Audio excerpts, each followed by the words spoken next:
Topic है, आयोग का टॉपिक है, और आयोग के क्वेश्चन है 2016 का जो एग्जाम हुआ था उसमें 2 क्वेश्चन आए थे। तो ये topic very very important exam की दृष्टि से। ठीक है, स्टार्ट करते हैं। भारतीय शिक्षा आयोग किस नाम से जाना जाता है? आपके सामने क्वेश्चन है, भारतीय शिक्षा आयोग किस नाम से जाना जाता है? तो सब कमेंट करके बताइए, सबके आंसर आने चाहिए, मन में सोच लो सब। चलो ठीक है, देखो, भारतीय जो शिक्षा आयोग है वो हंटर कमीशन के नाम से जाना जाता है, और हंटर कमीशन को ही क्या बोलते हैं? भारतीय शिक्षा आयोग बोलते हैं। क्या बोलते हैं?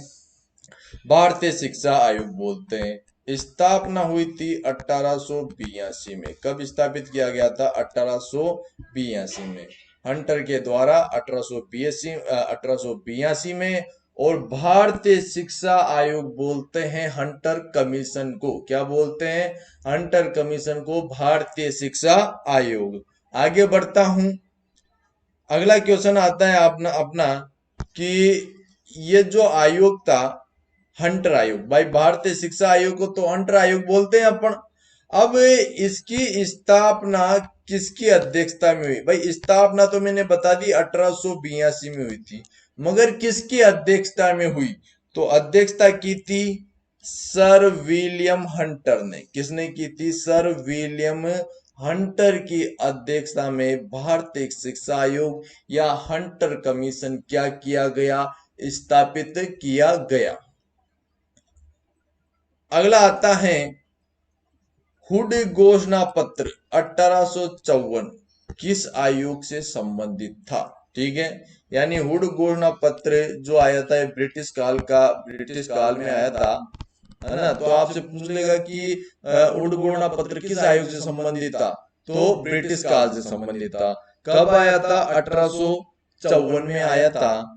और ये आयोग किससे संबंधित था? तो कौन से आयोग से संबंधित था? तो ये था भारतीय शिक्षा आयोग, यानी हंटर आयोग 1882 से संबंधित था।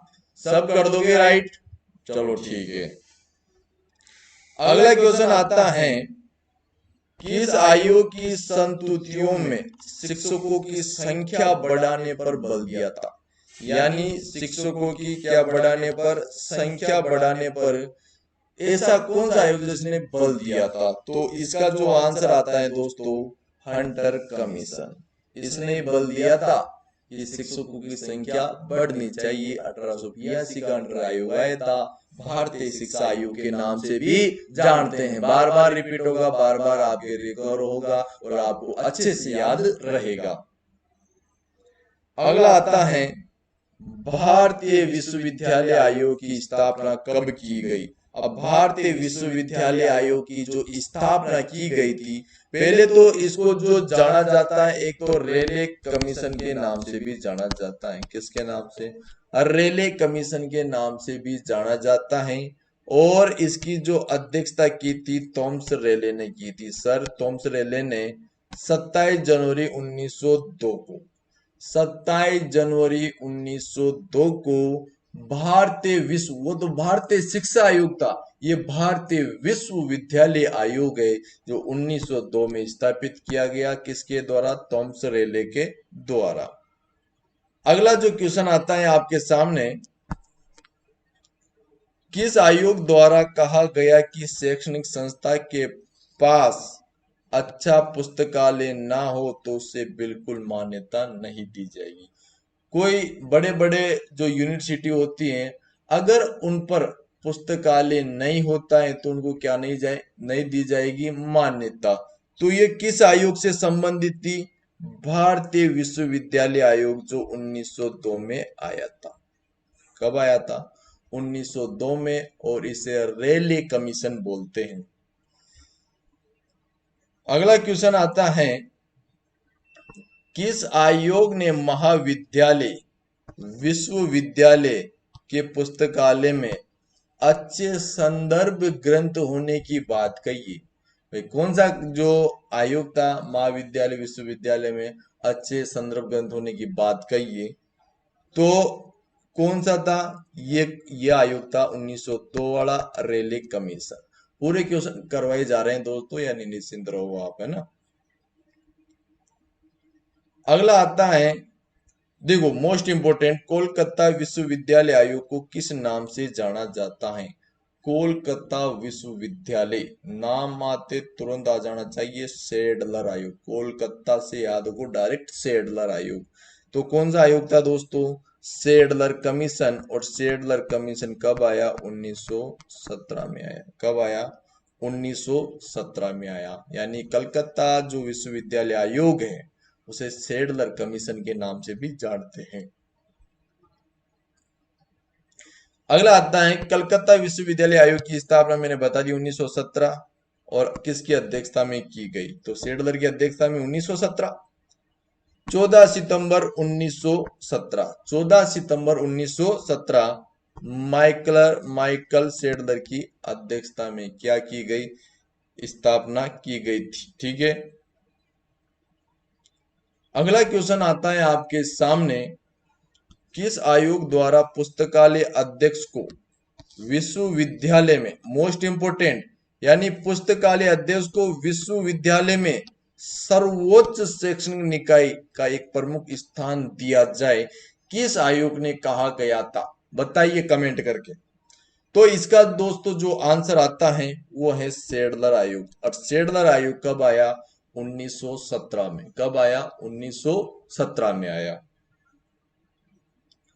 अगला आता है, किस आयोग ने सुझाव दिया था कि कोलकाता जो विश्वविद्यालय का भार कम करने हेतु तो अन्य विश्वविद्यालय की स्थापना की जाए। कलकत्ता विश्वविद्यालय में भार पड़ जाने के लिए अलग विश्वविद्यालय की क्या की गई थी, स्थापना की गई थी। तो कौन सा आयोग था, तो कोलकाता को क्या बोलते हैं, सेडलर आयोग। तो सेडलर आयोग इसका क्या हो जाएगा, आंसर हो जाएगा। तो इसका क्या आ जाएगा, सेडलर आयोग 1917। ठीक है। विश्वविद्यालय शिक्षा आयोग को किस नाम से जाना जाता है ना। गोल्डन क्वेश्चन है, मस्त, बहुत मस्त क्वेश्चन है। तो विश्वविद्यालय आयोग को किस नाम से जाना जाएगा, तो राधा कृष्ण आयोग के नाम से। और राधा कृष्ण आयोग कब आया, 1948 में आया था। इसी ने हृदय बोला था। विश्वविद्यालय पुस्तक, विश्वविद्यालय में जो पुस्तकालय होता है वो हृदय होता है संस्था का, हर्ट। ठीक है। विश्वविद्यालय आयोग की स्थापना अभी बता दिया आपके लिए, 1948। ठीक है। अगला क्वेश्चन आता है अपना, यूजीसी की स्थापना का सुझाव किस आयोग ने दिया, बताइए आप। यूजीसी की स्थापना का सुझाव किस आयोग ने दिया, तो इसका आंसर हो जाएगा राधा कृष्ण आयोग, जो कब आया था, 1948 में। ठीक है। स्वतंत्रता के बाद आने वाला पहला आयोग भी कौन सा है, राधा कृष्ण आयोग। ठीक है।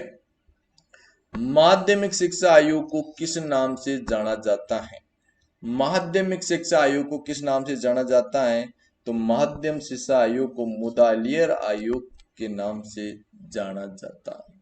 किस नाम से, मुदालियर के नाम से। माध्यमिक शिक्षा आयोग को मुदालियर के नाम से।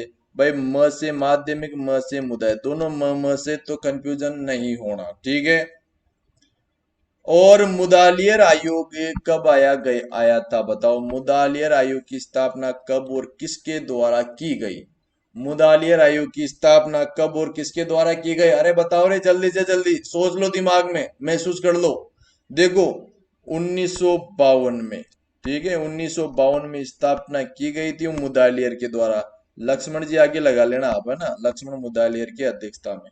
23 सितंबर 1952 लक्ष्मण स्वामी मुदालियर की अध्यक्षता में क्या की गई, स्थापना। ऐसे याद रखना, मुद्दा चल रहा था, मुद्दा मुद्दा कितने साल से चल रहा था, 52 साल से। ठीक है, मुद्दा 52 साल से, मुदालियर 1952 याद रह जाएगा। ठीक है। और इसमें ही 240 पृष्ठों की रिपोर्ट तैयार हुई थी। 240 पृष्ठ, कितने की, 240 पृष्ठों की रिपोर्ट तैयार की गई थी। अगला क्वेश्चन आता है, किस आयोग द्वारा यह सुझाव दिया गया था कि कुल बजट का 6.5% तथा 40% छात्र हिसाब से पुस्तकालय अनुदान की अनुशंसा की जाए। तो इसका जो आंसर होना चाहिए वो है राधा कृष्ण आयोग ने की थी। और ये कब आया था, 1948, स्वतंत्रता के पहले वाला, पहले बाद में आने वाला पहला आयोग था। ये भी वेरी वेरी इंपॉर्टेंट क्वेश्चन आता है आपके सामने। भाई कौन सा जो आयोग था जिसने बोला था कि ओपन एक्सेस होना जरूरी है, ओपन एक्सेस सिस्टम, इसका कौन सा लोक पालन करता है? थर्ड लोक पालन करता है 5 सूत्रों से ओपन एक्सेस सिस्टम।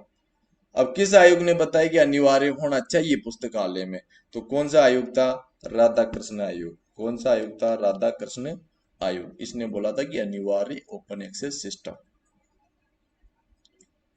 अगला जो क्वेश्चन आता है आपके सामने, किस आयोग द्वारा पुस्तकालय अध्यक्षों की नियुक्ति, पुस्तक चयन संबंधी निर्देश दिए थे? पुस्तकालय अध्यक्ष की नियुक्ति और पुस्तक चयन संबंधी निर्देश कौन सा आयोग था जिसने दिए थे? तो ये था माध्यमिक शिक्षा आयोग, जिसे किस नाम से जाना जाता है? मुदालियर आयोग के नाम से जाना जाता है, और 1952 में आया था।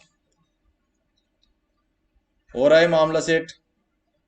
अगला जो क्वेश्चन आता है, आज का लास्ट क्वेश्चन, ये तो आपके लिए बता दिया। स्वतंत्रता प्राप्ति के पहला आयोग कौन सा था? स्वतंत्रता के बाद आने वाला जो पहला आयोग था वो कौन सा था? तो सबके आंसर आने चाहिए। राधा कृष्ण आयोग। कौन सा आयोग है? राधा कृष्ण आयोग, जिसे क्या बोलते हैं? विश्वविद्यालय आयोग भी बोलते हैं। क्या बोलते हैं मेरे दोस्तों? विश्वविद्यालय आयोग भी बोलते हैं। तो ये आज का ये अपना वीडियो सीरीज कंप्लीट होता है। इनको अच्छे से पढ़ लेना दोस्तों, है ना? और बढ़िया तैयारी जारी रखो, एग्जाम होगा आप लोगों का। ठीक है दोस्तों।